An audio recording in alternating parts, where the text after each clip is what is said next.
আমার মার ভিতরে শুধু সে মিষ্টা ছিল। আপনার ভাই আর আপনার মামা? আমার মামা, আমার মা ছোট, ওহো। ঠিক আছে। তখন যখন আমার মার এই অবস্থা করছে, বাহিরে কিন্তু অনেক লোক, হুম হুম হুম। চেনা অচেনা অনেক লোক। আমি যখন আমার উন্নাটা আমার মার গায়ে দেই, তখন আমার মামা আমার দিকেও আকর্ষণ করে, হাত বাড়ায়। নাম মিম। মিম, বয়স কত মিম? এই 18 চলতেছে। এখন 18 চলছে। আপনি কি একটু শারীরিকভাবে অসুস্থ? জি। আপনার কথা শুনেই মনে হচ্ছে, কারণ একটু দুর্বল লাগছে আপনাকে। জন্ম জেলা কোথায়? আমার জন্ম জেলা নারায়ণগঞ্জ। নারায়ণগঞ্জ থেকে আপনি আসছেন আজকের এই স্টোরিটা বলার জন্য? জি। ওকে, আর কিছু বলতে চাচ্ছিলেন? আর আমার বাবার বাড়ি কিন্তু মুন্সিগঞ্জ, কিন্তু আমি জন্ম নিছি নারায়ণগঞ্জে, বড় হয়েছি নারায়ণগঞ্জে, ইভেন আমি এখন নারায়ণগঞ্জেই আছি। আচ্ছা, তো মিম শুরু করেন আপনি যেখান থেকে বলতে চান। খুব অল্প বয়সে যতটুকু শুনছি, এখনো আম্মুর কাছে শুনি যে আমার জন্মের পর থেকেই আমার বাবা তত একটা খুশি না, আমার এ নিয়ে অনেক ঝামেলা করতো। তো আমার মা কষ্ট সিদ্ধে আমার যখন 7 কি 8 বছর, এর মধ্যে আমার একটা ভাই হয়। হুম। তো এই ভাইটা আপনি হওয়ার প্রথম পর, সন্তান? হ্যাঁ, আচ্ছা। আমার আগেও আমার একটা ভাই হয়েছিল, কিন্তু ওটা হয়েছে মৃত। ও ওর আচ্ছা। কোনো, জি। কি করতো আপনার বাবা? আমার বাবা তখন আর কি, আমার দাদার হোটেল ছিল, হুম। ওই হোটেলে থাকতো, আচ্ছা আর এভাবে উনি গাড়ি চালাইতো। আচ্ছা আচ্ছা, ওকে। তো আমার বাবা যখন মনে করেন আমার বয়স 7, হুম আর আমার ভাইয়ের বয়স এই ধরেন 2 কি 2.5, হুম। এরকম হবে, তখন আমার বাবা আমাদের ফালায় আর কি অন্য জায়গায় বিয়ে করে। আপনার বাবা? জি। ও আমার বাবা আমার মার অজান্তেই অন্য জায়গায় বিয়ে করে। যখন আমার মা জানতে পারে আর কি, তখন জিজ্ঞেস করে তুমি কি এটা করছো পরে। আর আমার মার বিয়ের পর থেকেই মনে করেন, যখন আমি হইলাম, আমার ভাই হওয়া অব্দি ঠিক ছিল, যখন আমি হইলাম হুম। এরপর থেকে আমার মারে মারধর, আচ্ছা। মারে তো অনেক মারধর করছে। এরপর এরকম করে সংসার চলতেছে চলতেছে, আমার ভাই যখন 2 থেকে 2.5 বছর বয়স, হুম। আমার ধরেন 7 বছর বয়স, তখন আমার মার পারতেছিল না। হুম। এর মধ্যে আবার শুনছে যে বিয়ে করছে, তো আমার মা তো থাকার আর কোনো প্রশ্নই আসে না। হুম। আমার মা আমারে আর আমার ভাইয়েরে নিয়ে কিচ্ছু না বলে নানুর বাড়ি চলে আসে। হুম। এরপর আব্বু মনে করেন বিচার টিচার ডাকাইছে যে ও চলে যাবে কেন, ওরে বলো যে না যাইতে। তো আমার মা বললো তুমি এরকম এরকম করছো, তুমি বিয়ে করছো, শাদী করছো, আমার তো এখন আর কোনো দরকার নাই। তারপর যাই হোক, মা গেছিল, আমাদের নিয়ে গেছিল বাবার বাড়িতে। যাওয়ার পর মারে আবার অনেক মারধর করতো, আর মারধর করতো, যতবার মারধর করতো আমার ভাইটার অনেক আদর করতো, হুম। কিন্তু আমার সামনে রেখে মারধর করতো। হুম হুম হুম। তো আমার ভাই যখন মনে করেন অনেক ছোট ছিল, তো তো আমার ভাইও তেমন একটা খানা দানা ঠিক মতো পাইতো না, আর আমারে তো দেখতেই পারতো না আমার বাবা। হুম। তো আমার মা এসব সহ্য করতে না পেরে আমার নানু বাসায় চলে আসে। নানু বাসায় চলে আসার পর ওই সময় আমার নানু অনেক গরিব ছিল, ওই ধানের মেলে কাজ করতো। হুম। আমার 2টা মামা আছে আর 3টা খালামণি। তো আচ্ছা। আমার বড় খালামণি অনেক আর কি জুয়া খেলে, এরকম হাজব্যান্ডের কাছে ওনার বিয়ে হয়েছিল। তো ওই খালু জুয়া খেলতো, প্রায় সময় আমার খালা এই বাসায় থাকতো, বেশিরভাগ নানু বাসায় থাকতো। আবার আমার মার কপালও এরকম হইলো। হুম। আর মেজো খালা যদিও একটু আল্লাহ দিলে ভালো নামাজি কালামির ব্যক্তির কাছে বিয়ে হয়েছে, কিন্তু উনি বাবার বাড়ির কথা শুনতে পারতো না। হুম। তো উনি মোটামুটি শান্তিতেই ছিল। তো আমার মা ভাবতো যে আমার বড় বোনটা এভাবে কয়েকদিন পর পর বাবার বাসায় এসব থাকে, আমার ভাই 2টা একটা মই চাষ গেছে। আচ্ছা। আর মই চাষ গেছে আমার মার ইয়ে, আমার মা যেমন কিছু আমার বাবার সংসারে থাকতে টুকিটাকি যেগুলা রাখতো, হুম। ওগুলা জমাইতো বাবারে না জানায়া। হুম। তো ওইভাবে জমাইতে জমাইতে যেমন অনেকগুলা টাকা করে মামার দিছে, তো মামা ওদিক থেকেও গেছে, মামা নিজেও কিছু জোগাড় করে গেছে। হুম। তারপর মনে করেন মামা মই চাষ, ছোট একটা খালা আছে, ছোট একটা মামা আছে, আর আমরা 2 ভাই বোন। হুম। এর মধ্যে বড় খালাও মনে করেন এই বাসায় থাকে, আমার মা ওই বাসায় থাকে। হুম। তারপর বড় খালার ঝামেলা শেষ করে বড় খালার বাসায় পাঠাই দিছে। আর আমার আম্মু বলতেছে, আমার আম্মু তখন কাঁথা সেলাইতো, আচ্ছা। কাঁথা সেলাই করে সংসার করতো, দর্জি কাজও জানতো, টুকটাক করতো। পাশের বাড়ি একজন বুদ্ধি দিল যে তুই বাইরে চলে যা। আপনার মাকে বুদ্ধি দিল? জি। তখন কি বাবার সঙ্গে থাকতো না আলাদা হয়ে গেছে? না, তখন তো আমার মা আলাদাভাবে আইসা পড়ছে। আচ্ছা আচ্ছা, মানে বাবার বাড়ি থেকে। আপনারা কি মার সঙ্গে থাকতেন না বাবার হ্যাঁ, সঙ্গে?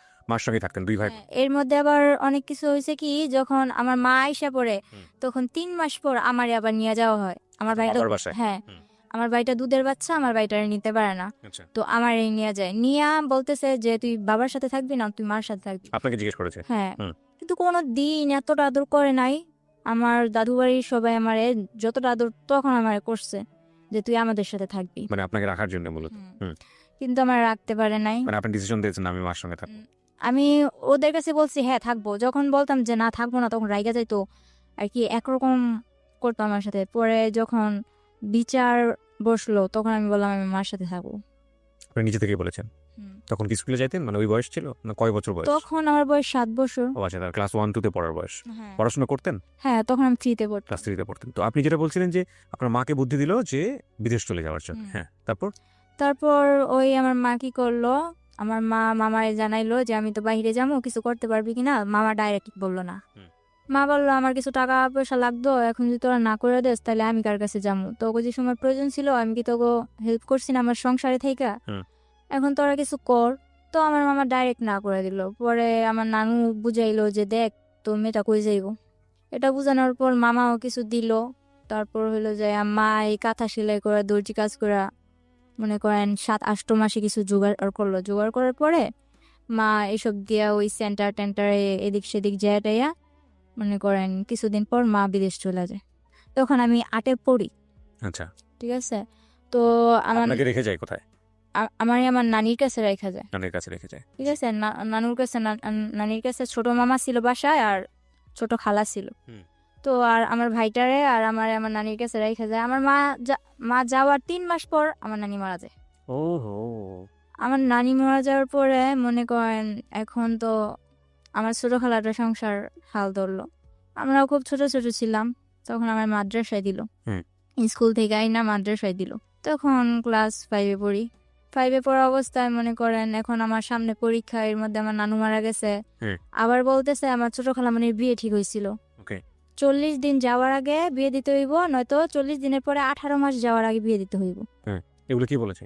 এগুলো আর কি ওই আশেপাশের লোকজন? হ্যাঁ, আশেপাশের লোকজন বলে যে মরার 18 মাস এগুলা বাছাবাছি করে আর কি ওনারা। তো এগুলা বলার পর কিছু করার নাই। নানির 40 দিন যাওয়ার পর 18 মাস যাওয়ার আগে আর কি 2 মাসের মধ্যে আমার খালামণিরও বিয়ে দিয়ে দেয়। তখন আমার কেবল 8 বছর, আমার ভাইটা 3 বছর। এরপর আমার নানু কি করবো, কিছু তো করার নাই। তো বড় খালার বড় মেয়ে যেটা আছে পরে আনে, ও স্কুলে পড়তো, ও তখন এসএসসি দিছে, কলেজে ভর্তি হবে এমন সময় ওরা আইনা পড়ে। তো সংসারের হালটা ধরার পর মনে করেন কোনো মতে সংসারটা চলতেছে। তো হঠাৎ করে আমার ওই বোন মনে করেন কিছু হলে আমাদের দুনো ভাই বোন, আমার ভাইটা যে বাচ্চা, আমার ভাইটা কিন্তু এখন শুকায় গেছে, কিন্তু ছোটবেলা এত কি হচ্ছিল আমার ভাইটার দেখলে সবাই যে না দেখবো ও আদর করতে চাইবো, এরকম মোটা টোটা ছিল। আমার ওই ভাইটার দিকে তাকায় ওর একবার মায়া হয়নি, ও শুধু শুধু মারতো, কথা থেকে কথা হইলেই মারতো, আর আমার তো কোনো কথাই নাই। ওরে আনা হয়েছে এই সংসারের কাজ করার জন্য। আমার মা বিদেশ থেকে ওর জন্য এক্সট্রা খরচ দেয়।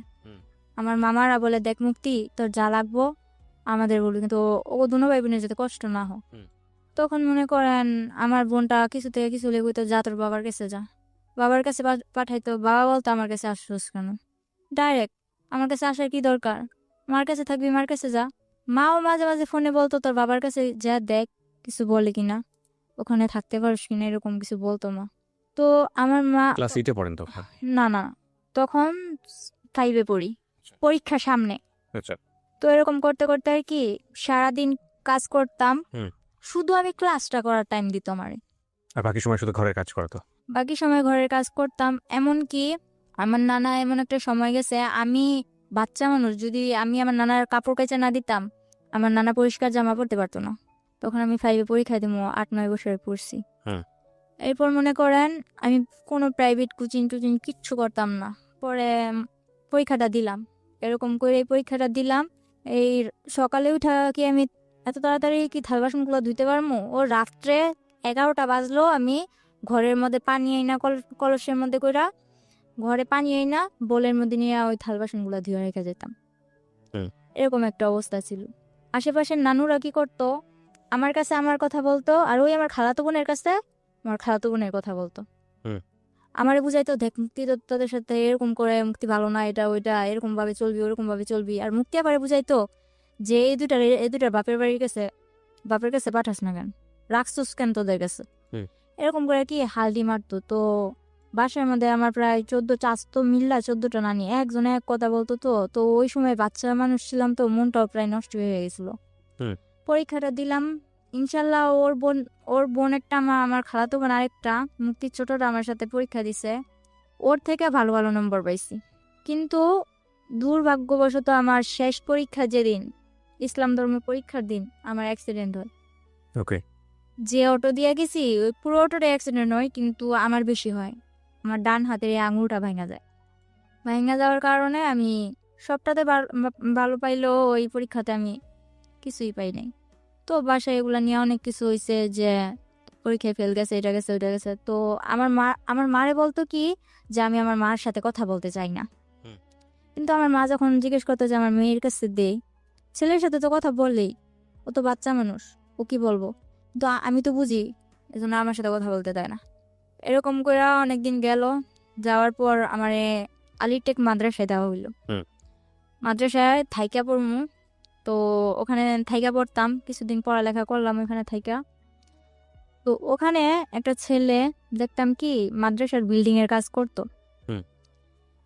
তো আমার আমার ব্যাপারটা উনি কিছু কিছু হয়তো কারো কাছ থেকে জানছে যে আমার মা বিদেশে এরকম ওইরকম। আগে আমার অনেক জিজ্ঞেস করতো, আর এখন আমি এরকম দেখতেছেন, তখন কিন্তু আমার 12 বছর বয়স যখন, তখন আমি পুরো একটা, ধরতে গেলে আমার ভুটকি ছাড়া কেউ কথা বলতো না, এরকম আমি একটা মেয়ে ছিলাম, একটা হাতির মতো ছিলাম।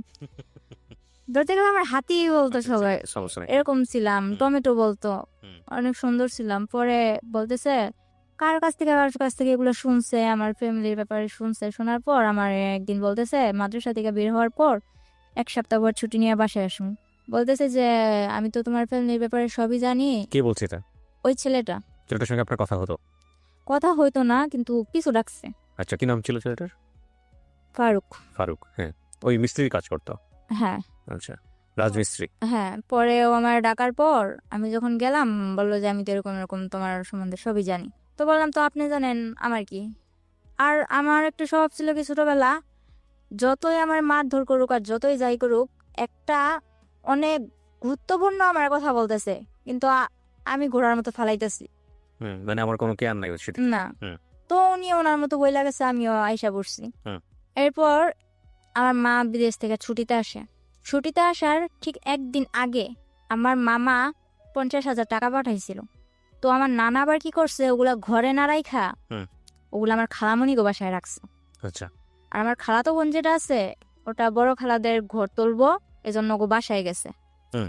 তো আমি যেমন পারছি তেমন মনে করেন লবণ টবণ বেশি দিয়া শাক রান্না করছি। তো আমার নানা কান্না করে আর বলে যে মুক্তিরে তো আমি আনলাম কিন্তু কোনো সায় পাইলাম না, তুই ছোট হইলো, তুই আমার যে লবণ বেশি দিয়ে হইলো ভাত মুখে তুলে দিতেছস, এটাই আমার কাছে অনেক। এগুলা টেগুলা বইলা নানা কান্না টান্না কইরা ওই লবণ ওলা শাক দিয়ে ভাত খেয়ে উঠে গেছে। তো নানাও বাজারে গেছে, বোনও ওনার বাসায় গেছে, বাড়িতে আমি একা। তো একটা ব্লেন্ডার দিয়ে আমি আমার মেজো খালাগো বাসায়, যেটা বর্তমানে সুখে আছে আমার মা খালাদের সবার কাছ থেকে বেশি, আমি আমার ভাইটারে বলি যে এটা নিয়ে খালামণিদের বাসায় দিয়ে আয়। হুম। তো আমার ভাইটা ওখানে গেছে। ভাইটা যাওয়ার পর আমার সাথে এরকম একটা বিশ্রী ঘটনা ঘটে যে আমি ভাবতে পারি নাই। হালকা শীত হালকা গরম, তো আমি লেপ নিয়ে শুয়ে আসছি। এর মধ্যে 2টা লোক বোরকা পরা, মনে করেন বোট জুতা পরা, চশমা পরা, আর কি চেনার কোনো ক্ষমতা নাই। হুম। বলতেছে যে আইসেই চুলে ধরছে। চুলে ধরার মাত্র যখন আমি চিৎকার দিমু, তখন মনে করেন টিভির সাউন্ড পুরো 100।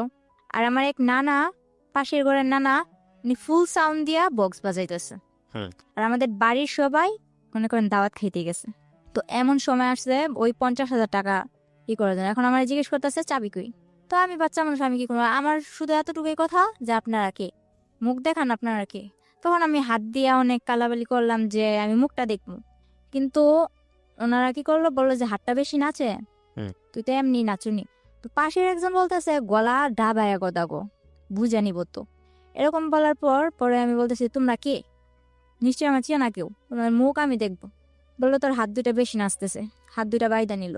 পরে পা দিয়া যখন আমি লাথি মারলাম, আমার মনে করেন থাপড়াইতে পুরো লাল বানাই লাইছে। হুম। পরে আমার টাইনা নিচে নামায়া পিছন দিকে এভাবে হাত দিয়া হুম।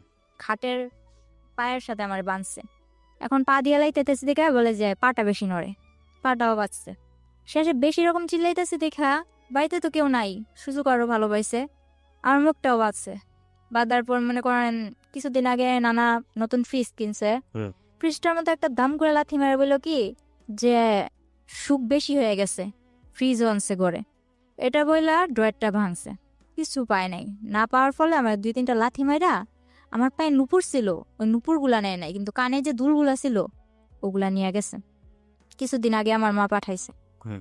তো এরকম করে নিয়ে যাওয়ার পর আমার মা আসার একদিন আগের ঘটনা এটা। পরে মনে করেন ওনারা চলে যাওয়ার পর অনেক কান্না, ওনারাও দরজা দিয়ে বের হয়েছে, পিছনে দরজা দিয়ে বের হয়েছে, সামনের দরজা দিয়ে আমার এক আত্মীয় আমার দেখা চিৎকার দিয়ে আমার খুলছে। তো পুরা গ্রামে একটা হস্তনস্ত বিষয় হয়ে গেছে। পরে আমার মা আসলো, মা আসার পর মা একদিন পর আসলো, আমি অসুস্থ, আমার মারতে মারতে প্রায় অসুস্থ বানাই ফেলছে একেবারে। মা আসার পর এখন প্রশ্ন দাঁড়াইছে একটা, আমার কানের দুলগুলা নিল কিন্তু নুপুরগুলা নিল না কেন? এটা সবই আমার একটা নাটক। আচ্ছা, মা বলতেছে আপনার এটা সম্পূর্ণ নাটক? না, মা না, তাহলে মার কাছে বাড়ির সবাই বলতেছে, ওই আমার খালাতো বোন বলতেছে যে ওর এটা সম্পূর্ণ নাটক, আমি আমার বাসায় গেছি এই কারণে ওই নাটকটা করছে। ওর বাসায় গেছে ওদের ঘর তুলবে এই জন্য, আমি কেন নাটক করতে যাব? এরপর মনে করতেছেন, তাহলে আমি বললাম যে আচ্ছা আমি যদি নাটকই করি আমি আমার মুখ বাঁধতে পারবো, আমার পা বাঁধতে পারবো, কিন্তু আমার হাতটা বানবো কি করে আমি? হাতটা যে পিছনে নিয়ে এইভাবে বানছে ওটা তো আমার দ্বারা সম্ভব না। পরে বলতেছে তোর ভাইয়ের দিয়া করাইছিস। তো আমার ভাই তো না না না, আমি এই কাজ করি নাই, আমি কেন করবো, আমি তো খালামুনিকে বাসায় ছিলাম। এখন আমার মা আসছে, আমার মার সামনে তো আমার মারতেও পারে না, কিছু করতেও পারে না, খালি চোখ রাঙায়। তো মা কিছু তো অনেকটা না বুঝতে পারলো, কিছুটা অন্তত বুঝতে পারছে। মা বললো যে মুক্তি কি হয়েছে, তুই এরকম করতেছিস কেন? কয় না কিছু হয় নাই। পরে বললো যে খালামুনি আমার জন্য আনছো কি, তোমার তো আমি চেন আনতে বলছি। তো আমার মা তেমন কিছু আনতে পারে নাই। ওই মুক্তি আবার আম্মু যেটা আমার বড় খালামুনি, ওনারই মাথায় পানি জমছে। তো ওখানে আমার মা 40,000 টাকা দিয়া দিছে। এরকম করতে করতে ওই আমার খালাতো বোনের চেনটা দিয়া দিল, তা তো ওনার মন বললো না। এরপর মনে করেন আমার মামা বিদেশ থেকে আসলো, মামা বিদেশ থেকে আসার পর বিয়ে করানোর জন্য আমার মা আর কি অনেক কিছু করলো, যে ভাই বিদেশ থেকে আসছে, ভাইয়ের বিদেশ আর পাঠামো না, বিয়ে করে দিম। তো মামা বলতেছে আমি বিয়ের পর বিদেশ যাবো। পর বলতেছে আচ্ছা ঠিক আছে তুই বিয়ে কর। তো আমার নানুদের পছন্দ দিয়ে আমার মামার বিয়েটা করানো হয়। বিয়ের 4 দিন পর, ঠিক 4 দিন পর আমার মামা আমার জন্য যে চেন আনছে, মোবাইল আনছে, মোবাইলটা তো আমার হাতে দেয়ই নাই, বলছে এটা তোর জন্য আনছি। ওই চেনটা আমার কাছে চাইলো যে মামা তোর চেনটা দিত। বিয়ের 5 দিনের দিন আমার মামি আইসা এরকম করে চেনটা দেখায় যে দেখ, এই দেখো তোমার মামা আমার কয়টা চেন দিছে। তো এটা বলার পর আমি অনেক কষ্ট পাইছি, মারে কিছু বলি নাই, তো মা লক্ষ্য করছে। আর বিয়ের 5 দিন হয়েছে মাত্র, কিন্তু আমার মামি করতো কি, আমার মার নামে যেটা হয়েছে ওইটাও আমার মামার কাছে বলতো, যেটা না হয়েছে ওইটাও আমার মামার কাছে বলতো। তো বিয়ের 1 সপ্তাহ হয়েছে, 7 দিন। 7 দিনের দিন আমার মা মা বললো যে তুই তো চলে যাবি, তো আমি যে তোরে, আমার মা বাহিরে থাকা অবস্থায় আমার মামার 12 লাখ টাকা দিছিল। ওই আমার মামা আর কি আফ্রিকা যাওয়ার পথে মনে করেন দালালেরা বিক্রি করে দিছিল। তো টাকাগুলা দেওয়ার পর আমার মা বলতেছে যে ওগুলা কি করবি। তো এগুলা নিয়ে ওনাদের ভাই বোনেদের মধ্যে কি কথা কাটাকাটি হয়েছে আমি জানি না। আমার মারে অনেক মারলো। আমার মার ভিতরে শুধু সেমিস্টার ছিল। আপনার ভাই মানে আপনার মামা? আমার মামা, আমার মা ছোট, ঠিক আছে। তখন যখন আমার মার এই অবস্থা করছে, বাহিরে কিন্তু অনেক লোক, চেনা অচেনা অনেক লোক। আমি যখন আমার উন্নাটা আমার মার গায়ে দেই, তখন আমার মামা আমার দিকেও আকর্ষণ করে, হাত বাড়ায়। তখন আমার মা বলে যে দেখ তুই আমার যা যা করছস, আমার মেয়েটার কিছু করিস না। এটা বলার পর আমার মামা একটা ইস্যু ধরলো কি, যে তোর মেয়ে তো ছেলেদের সাথে লাইন করে। তখন আমি বুঝতাম না কোনটা লাইন করা বলে আর কোনটা ফাইন করা বলে, এত কিছু বুঝতাম না। ছেলেদের বিষয়টা তখন আমার মাথায় ছিলই না। ওই কার থেকে শুনছে যে ওদিকের ফারুকের সাথে আমি কথা বলি, এতটুকুই। এরকম করে বলার পর আমার মা রাগের মাথায় হয়তো তোর যখন কেউ স্যাপ ফালাইবো না তো তুই দেখাই দি, আপনাকে বললো? এই কথাটা আমার মা বলছিল, কিন্তু এখন আমার মা বলতেছে যে আমি এরকম কিছু বলিনি। যাই হোক, আপনাকে এটা বলার পর আপনি কি করলেন? পরে আমার মনে একটাই জিদ কাজ করতেছিল যে আমার মা আমার এটা বলছে, আমার মামা আমার মারে মারলো, কেন মারলো, এই যেটাই কাজ করতেছিল। তো একদিন ওই ফারুক কার থেকে জানি নাম্বার নিয়ে আমার মার মোবাইলে ফোন দিল। ফোন দেওয়ার পরে ফোনটা আমি রিসিভ করলাম। বলে কি করতেছো? আমি চকলেট খেতেছি। আমার কথা উড়া উড়া। চকলেট খেতেছি। পরে বলতেছে যে তুমি তো মাদ্রাসায় আসো না, কি ব্যাপার? পরে আমি বলতেছি যে আসি না আসি ওটা আমার ব্যাপার। পরে যখন আমার মা চিল্লাচিল্লি করতেছে, মা কান্নাকাটি করতেছে, এটা দেখে বলতেছে কয় আসো চলো আমরা একদিন ঘুরতে যাই। তো আমি কই আমি তোর লগে কই ঘুরতে যাবো? তুই কি আমার বিয়ে করবি? তুই কি আমার বিয়ে করবি যে তোর সাথে আমি ঘুরতে যাবো? উনি কি তুই তুই করে করতেন নাকি ঘটনার পরে তুই করলেন? তুই করেই বলতেন? না, ওরা আমি তুই করে বলতাম। আচ্ছা, তারপর? পরে বলতেছে হ্যাঁ তোমায় আমি বিয়ে করবো। তো আমি বললাম আচ্ছা ঠিক আছে রাখ, এতটুকুই। তো ও এই কথাটা মনের ভিতর গাইথা নিছে হুম। যে তুই কি আমার বিয়ে করবি। কিন্তু আমি কিন্তু এত কিছু মনে করিনি। এরপরের দিন 14ই ফেব্রুয়ারি, হুম। ঠিক আছে, ওই দিন 14ই ফেব্রুয়ারি ছিল। মাদ্রাসায় তেমন কোনো অনুষ্ঠান ছিল না, কিন্তু আর কি বান্ধবীরা একরকম জামা পরা, তারপর হইলো যে সব একরকম ড্রেস পরা কিছু একটা আর কি খাবার দাবারের আয়োজন করবো এরকম। তো 14ই ফেব্রুয়ারির দিন আমি বাসা থেকে বের হই। মনে করেন মোটামুটি আমার হাতে আংটি ছিল, ব্রেসলেট ছিল, পায়ে নুপুর, পায়ের আংটি, গলায় চেন, দুল এসব ছিল স্বর্ণের। তো এগুলা পরে টরা বের হয়েছি। তো আমার মার, আমি একটা মেয়ে, আমার মার তো অনেক আওস আছেই না। তো আমি অনুষ্ঠানে যাইতেছি, আমার মা নিজের হাতে আমার সাজাই দিছি। তো যাওয়ার সময় আমি আমার মার কাছে টাকা চাই। আমার মা বলে যে টাকা নাই। আমার মা আবার মামা মারার পর দাঁত ব্যথা হয়ে গেছিল। হুম। বলতেছে 500 টাকা আছে, এই টাকাটা নিয়ে আমি যাম, ডাক্তার কাছে যাম। তো আমি বললাম আমি এটা নিয়ে যাম। মা বললো না। তো আমি বলতেছি আমি এটা নিয়েই যাম। মা বলতেছে না, এটা বলে মা মাঠে গেছে। তো মাঠে যাওয়ার পর আমি ওই টাকাটা নিয়ে মাদ্রাসায় যাই। হুম। মাদ্রাসায় যাওয়ার পর ওখানে তেমন কিছু হয় নাই। মাদ্রাসায় যাওয়ার পথে ওই ফারুক বলতেছে কি হলো তোমার গাল টাল এরকম লাল কেন? পরে বলতেছে গাল টাল লাল কেন? এর আগের দিন আবার মার সাথে ঝগড়া লেগে আমার খালামুনিও আমার 2-3টা থাপ্পড় দিছিল। কোন ক্লাসে পড়তেন তখন আপনি যখন এগুলো? তখন আমি 6-এ। এত অল্প বয়সে? হুম। আচ্ছা। 6-এ, পরে মনে করেন 7-এ প্রায় উঠমু। হুম।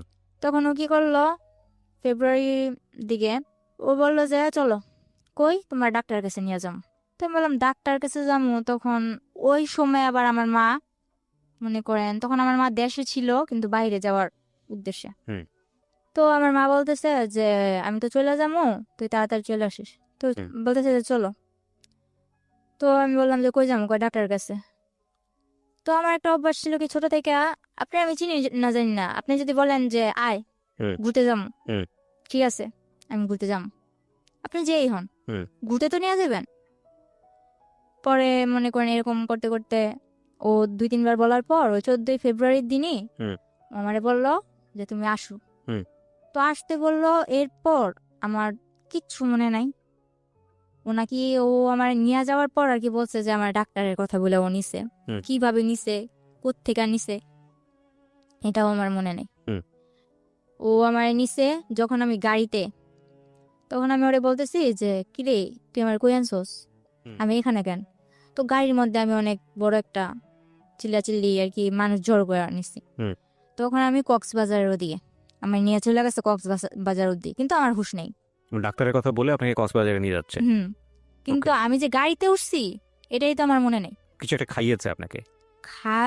কি করছে তাও আমি জানি না। আচ্ছা। পরে মনে করেন আমার যখন আমার সজ্ঞান আসে যে আমি ওর সাথে এত দূর কেন, বা রাত্র হয়ে যাইতেছে, আমার মা তো টেনশন করবো। হুম। তখন কিন্তু আমার হাতে একটা ফোন ছিল, কেউ জানতো না, আমার মাও জানতো না। হুম। তখন আমি FM শুনতাম। ওই ফোনটা কেউ জানতো না আমার কাছে আছে, হুম। এমনকি আমার মাও জানতো না। হুম। পরে ওই ফোনটা দিয়ে আমি গেমস খেলতাম। সিম টিম কিছু ছিল না। হুম। তো সিম টিম কিছু ছিল না, একটা মার সিম ছিল। মার সিম থাকাতে যে আমি মা থেকে নিছি যে মা এই সিমটা আমার দরকার। হুম। কারণ সিম ছাড়া আমি FM শুনতে পারতেছি না। তো ফোনে এত কিছু বুঝি না, ওই FMটাই শুনি আর করি, গেমস খেলি। হুম।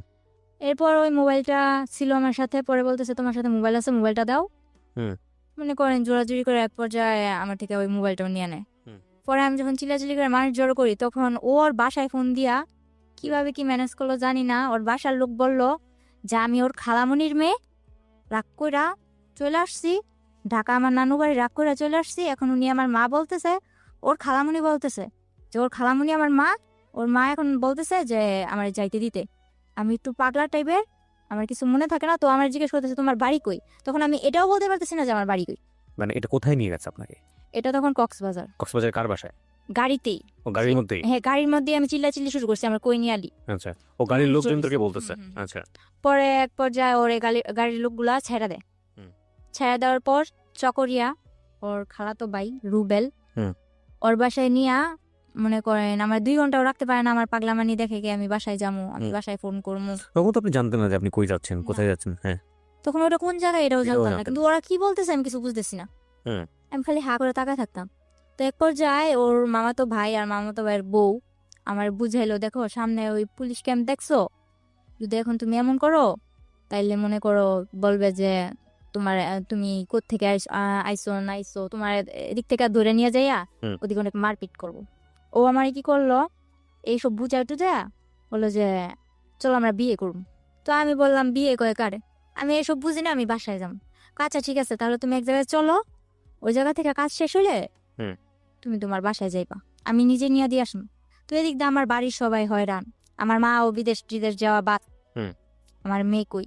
এদিক দিয়া মনে করেন আমার নানার ছোট ভাইয়ের ছেলে যারা আছে ওরা অনেক প্রভাবশালী, হুম। এলাকার মেম্বার চেয়ারম্যান, ওরাও মনে করেন কেস টেস কইরা মনে করেন একরকম অনেক কিছুই করছে আমার জন্য। অবস্থা। হ্যাঁ। পরে ওরে বলতেছে আমি বাসায় যাবো, এর মধ্যে আমার কিছুতেই বাসায় যেতে দিব না। পরে নিল কাজী অফিসে, তাই আমি বুঝতে পারি নাই যে এটা কাজী অফিস। কয়েকটা লোক আসলো, ওর মা, ওর বাবা, ওর মামা, ওর আরো 2-1 জন আত্মীয়, হুম। ওখানে সবাই উপস্থিত ছিল। তো আমার যে সময় বিয়ে হয় তখন কিন্তু আমি হাফ প্যান্ট পরি, এরকম অবস্থা। হুম। তো মানে বিয়ে করে আপনাকে, হ্যাঁ। জোর করে আপনাকে বিয়ে করে। আমি ওর খালাতো বোনের সাথে খেলি, ওখান থেকে ডাক দিয়ে আমারে মনে করেন ও আমারে বিয়ে করে, কিন্তু আমি বুঝতে পারি না ওরা কি বলতেছে, এটা তো আমি বুঝি না। তো সবাই মিলাদ পড়তেছে, আমিও মনে করেন মোনাজাত ধরে মিলাদ পড়তেছি। আমার মোনাজাত ধরতে গেলো, আমি মোনাজাত ধরলাম, আলহামদুলিল্লাহ বলতে বললো, আমি আলহামদুলিল্লাহ বললাম, কবল টবল কিছু না, শুধু আলহামদুলিল্লাহ। এরপর সবাই মিষ্টি খেতেছে, আমিও চাই মিষ্টি নিলাম, খাইলাম, কিন্তু এটা যে আমার বিয়ের মিষ্টি আমি জানি না। তো এর পরের দিন যখন মনে করেন ও ওরে আর আমার এক রুমে থাকতে দেয়, ওর খালাতো ভাইয়ের বউ, ওর মাও আমারে বুঝায়, তখন আমি বললাম মানে কি, আমি তো থাকবো না। এরপর আমার অনেক কান্নাকাটির পর আমি আমি আমি আমি আমার বাসায় যাবো, আর কিছু জানি না, ব্যাস এতটুকুই। পুরা একটা বিশৃঙ্খলা করে লাইছি, পুরো পাগল বানিয়ে লাইছি। পরে বললো যে ও তো তোমার বিয়ে করা স্বামী, এখন যদি তুমি এরকম করো তাহলে তো তোমার পুলিশে দেওয়া হইব, তুমি স্বেচ্ছায় বিয়ে করছো, এখন তুমি এরকম করতেছো। তো আমি বললাম আচ্ছা, আমি যতটুকু জানি বিয়ে করতে আমার বাবার নাম লাগবো, মার নাম লাগবো, এগুলো কোথায় পারলি, আমরা তো বিয়ে করছোস, কিন্তু এগুলো কোথায় পাইলি। পরে দেখলাম কি একটা ভুয়া, তখন আমার বয়স কেবল 12, অথচ আমার বয়স দিছে 22-এর উপরে। একটা জন্ম নিবন্ধনের কার্ড বানাইছে, গ্রামের নাম ও যেমন আমার গ্রামের নাম কুলকেতচর, কিন্তু ওখানে কুলকেতচর, আলিপটেক এরকম করে আর কি অনেক ভুল। একটা জন্ম নিবন্ধনের কাগজ বানায়া কাবিন টাবিন কইরা 3 লাখ টাকা কাবিনে আমার বিয়ে করছে। 5 লাখ টাকা কাবিন, 3 লাখ টাকা উসুল, 2 লাখ টাকা বকেয়া, এরকম ভাবে আমার বিয়ে করছে। বিয়ে করার পর আমি বললাম এসব তো আমি মানি না। পরে আমারে মনে করেন অনেক বুঝায় টুজায়া বললো যে কি করবা। তারপর বললো আচ্ছা তুমি ওর সাথে থাকো, থাকার পর কয়েকদিন পর তোমরা আবার তোমাকে বাসায় চলে যাবা। আচ্ছা ঠিক আছে, ওর সাথে থাকলাম। মনে করেন ওর সাথে থাকার পর আমার প্রথম রাতেই মনে করেন আমি 1 সপ্তাহ হসপিটাল, আমার অবস্থা খারাপ। প্রথম যেদিন ওর সাথে এক ঘরে ছিলাম তখনই মনে করেন আমি 1 সপ্তাহ হসপিটাল। তখন ওর মা বাবা কি করলো, বললো যে আচ্ছা ওই বাসায় থাকা লাগবো না, তোরা তোর বোনের বাসা ওরে নিয়ে চলে যা। হুম। তো আমার ননাসের বাসাটা পাহাড় অঞ্চলে ছিল, ওখানে ছিলাম। থাকার পর ওখানেও কয়েকদিন থাকার পর আমার শ্বশুর বললো ঠিক আছে, এবার আমি গ্রামের কিছু মানুষ জানাইয়া বউরে ঘরে তুলে নিয়ে আসি। তো এগুলা করার পর গ্রামের কেউ মানে না, যে ও না জানায় বিয়ে করছে, ও বউ ঘরে তুলতে পারবো না, এটা ওইটা। তো আমার শ্বশুর কেউ না জানাই আমার ঘরে তোলে, কেউ জানে না। পরে এক পর্যায়ে যখন আমার ঘরে তোলার পরে, আর এখন আমার শাশুড়িও মানতে পারে না, আমার ননদ যেটা, আমার 7টা ননাস, হুম। 5টা ননাস, 2টা ননদ, একটা ভাসুর। তো এরপর মনে করেন ওরা আমার মানে না। যখন ওরা কেউ না মানে তখন আমার শ্বশুর আর ও আমার অনেক সাপোর্ট করে। তো আমার বিয়ের 19 দিনের দিন ও আমার ফোন করতে দিছে আমার বাসায়। যখন আমি ফোন করছি তখন তো আমি দুনিয়া পেয়ে লেছি, এই বুঝি আমার নিয়ে যাইব। তো আমি ফোন করার পর যে ঠিকানা দেই, ওই ঠিকানা দেওয়ার পরে মনে করেন ওরা আমার ওই জায়গা থেকে আবার অন্য জায়গায় সরায় নেয়। ওরা অন্য জায়গায় ঠিকানা দিলে আবার ওই জায়গা থেকে আবার আরেক জায়গায় সরায় নেয়, এই অবস্থা। তো আমার বাড়ির লোক